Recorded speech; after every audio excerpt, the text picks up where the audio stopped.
Okay, let's finish up with the rest of the information that we need done for this class, and we're going to look at chapter 36, 37, 38.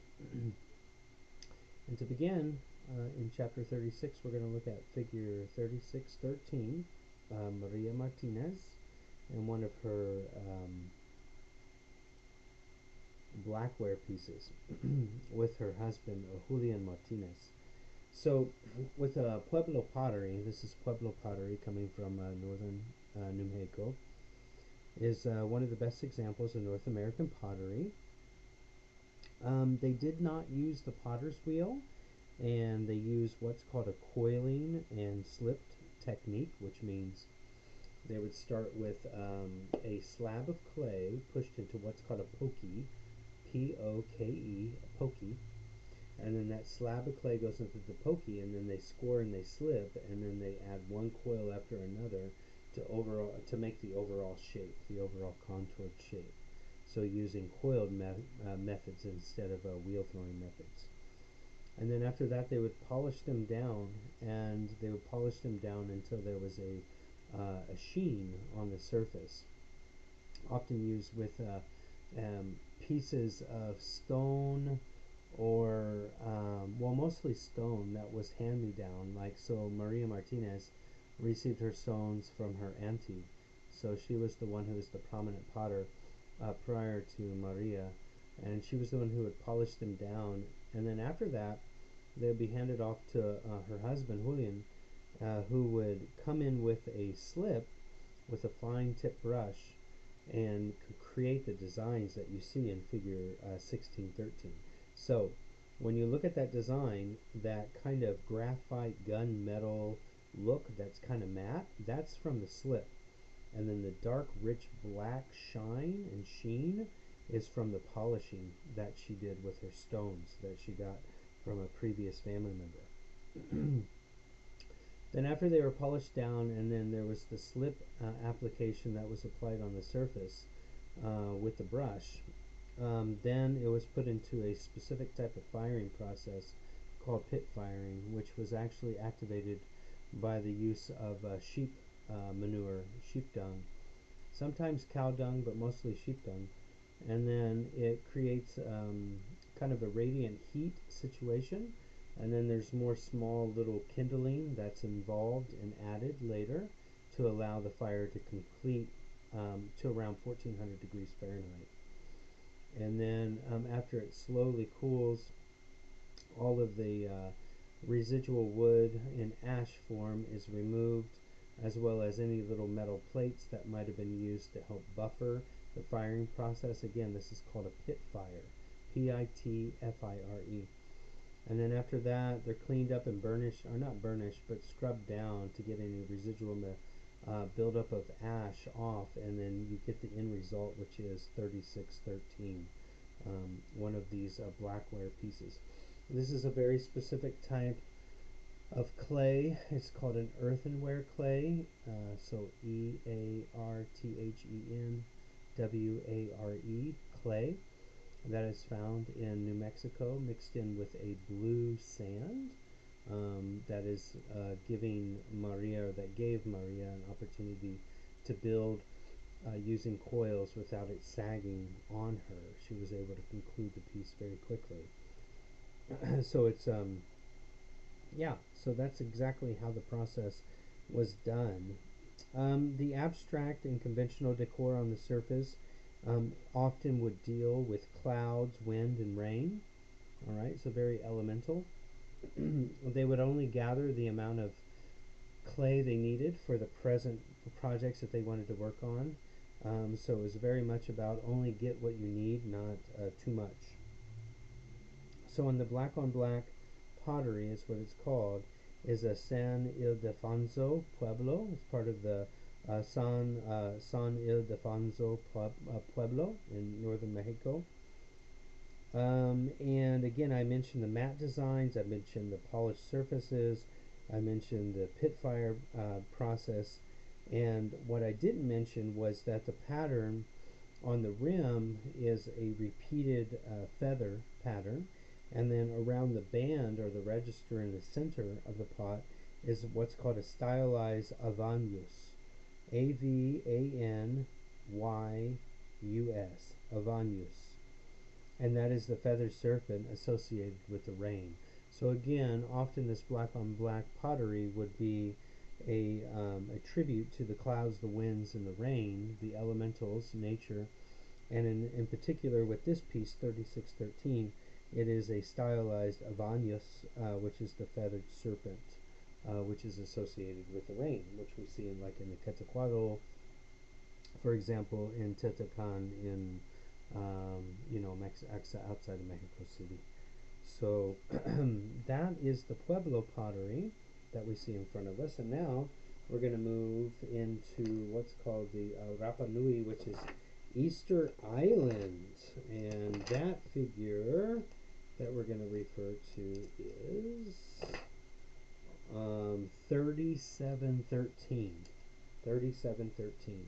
It's called Rapa Nui.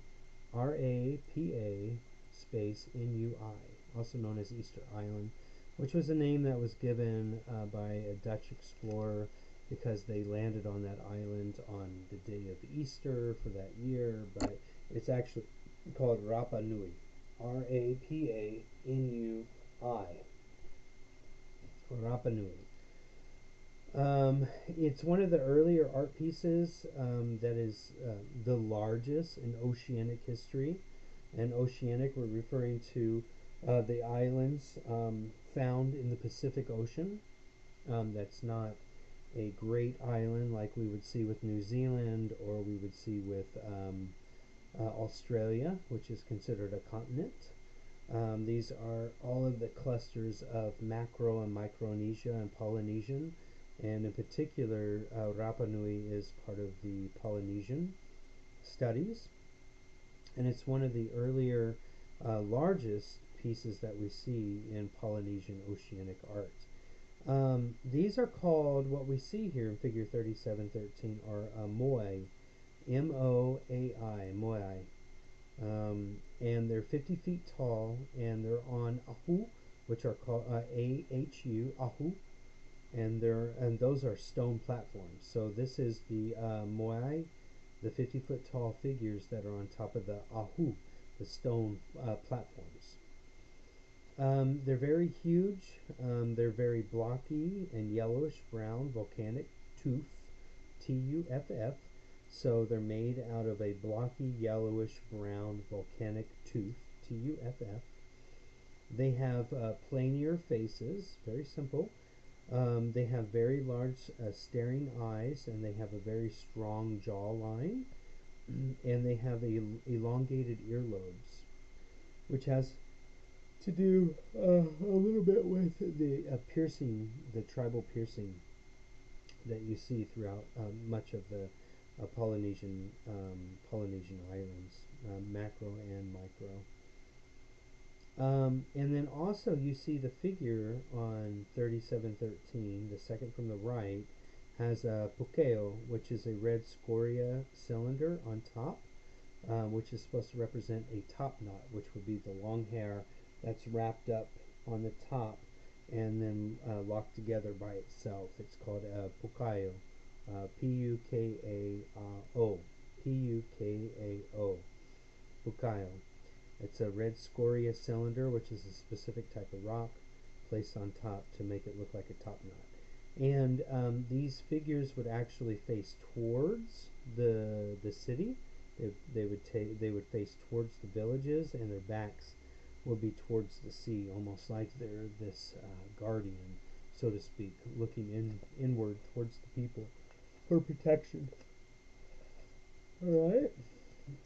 Now we're going to look at the last chapter, and we're going to refer to figure 3824, the Mindi women as makers. And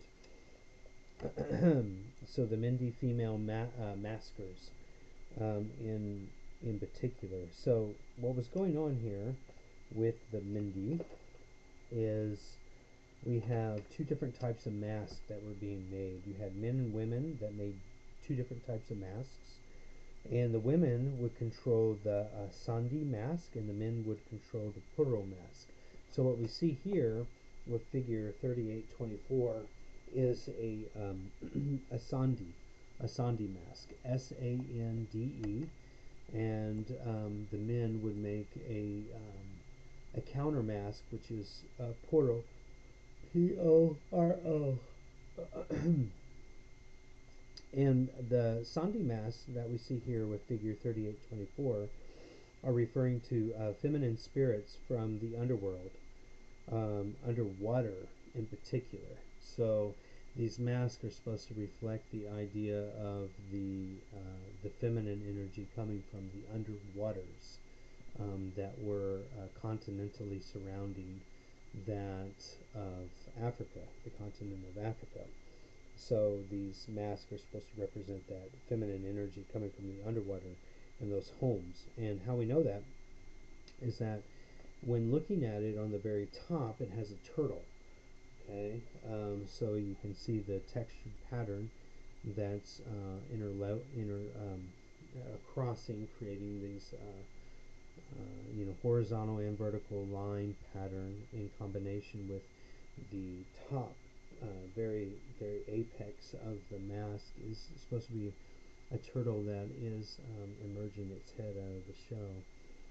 And so it has a turtle on top, and it also has a broad forehead, which is supposed to represent the wisdom of the female energy coming from the underwaters, and then being placed upon the earth in the form of this mask, in the form of this personification to try to show that the women of this tribe were the ones that are there as the conduits to bring the energy of the feminine underwater source to the land for preservation and wisdom. And then also, if you look, they have neck rings, which are supposed to represent beauty, good health, and prosperity. So this is the whole point of wearing these masks, is to promote beauty, good health, and prosperity, as well as wisdom, with the use of the broad head. And then the ripples in the water too, which are supposed to reflect that underwater energy that's coming on behalf of the Sandi mask, coming from the feminine source, which is the underwater source. And then there's the small downcasted eyes, as well as the closed small mouth, which is supposed to show the silent and seriousness of the recent initiates. So this mask was used for initiation purposes of a very important placement within the tribe, and this mask was donned and worn for an individual that was being initiated to a higher place within their tribal society. So the mask has the eyes that are casted down, the mouth that is very small, and it's supposed to reflect that of a very silent and a serious attitude for their reverence and initiation. Okay, so that concludes figure 3824.